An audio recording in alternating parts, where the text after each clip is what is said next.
back to your last point about no money being able to bring back those years of our life, it just made me remember something where someone asked a person, if I gave you $1 billion right now, would you take it? They said yes.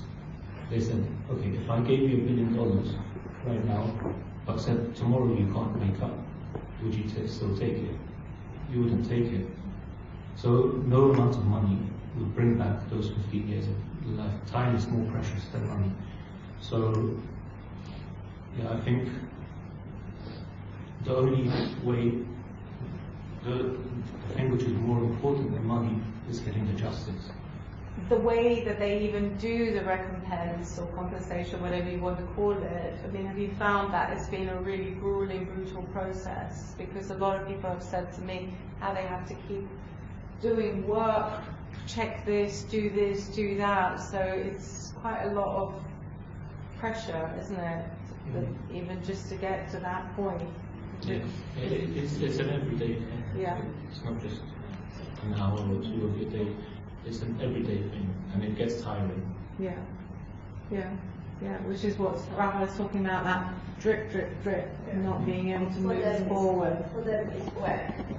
They're doing their work, but for us, it's digging our claims. Yeah, it's your life. Sorry, just the compensation. I just want to say, in the case of Grenfell, it was a case of suddenly it was. We were all told that there's a compensation, there's a settlement, and you've got kind of, I think it was like a month or something to decide to take it. Either you take it, or you're left alone to kind of deal with these corporate companies and the government and everything, and you were kind of bullied to take it. And there was a deadline, and you either had to sign, and the understanding was that either you go solo and you'll never do anything because they're so big, or you go with the crowd and you get your compensation through the hell of it, but then you can't ever prosecute them again because it's been settled. So again, it's a way to shut us up and just finish it all, and it's not a lot of money in terms of what's happened, but it was very forcefully put up on us.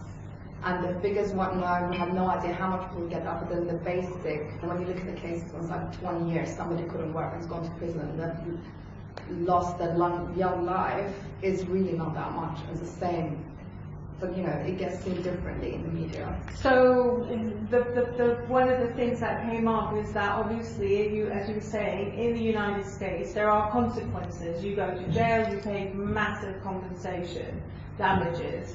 In the United Kingdom, even the damages don't seem to be really equivalent to the harm done. So is that sort of what you're finding, the shocking kind of lack of damages paid when there is state and corporate negligence? Yeah, I mean, the damages that are paid for one's life to have an amount, I think the set amount is per deceased person is 13,500, I think, in that range. So, which is a joke. I mean, how you could put a sum on one's life and rob him all of his life, and that's the sum you would receive, is crazy. I don't know, it's always one of my motives.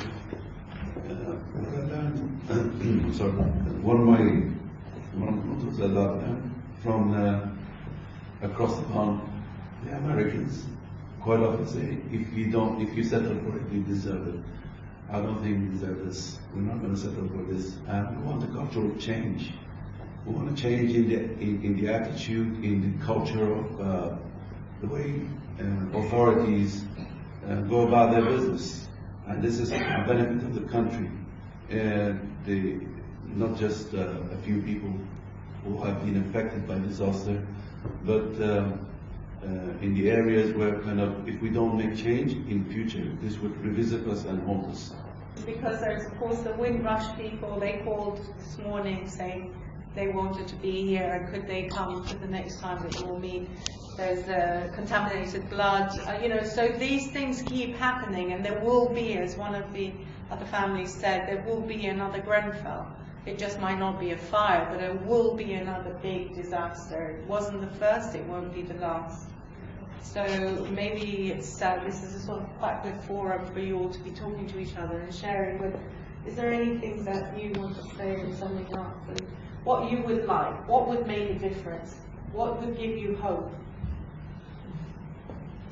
For me, the only thing would be to get justice, but not take time. We've been speaking for 6 years and a half. We always will be speaking, but will we ever be heard? But when I mean heard, it's heard and then get facts. Not only hear and say, okay, we really feed you, and then just close the door and forget about Grenfell. So it's about being heard. That will give you hope, yes? I hope you've been heard today. Thank you very much. Thank you. Thank you for being here, and stay strong.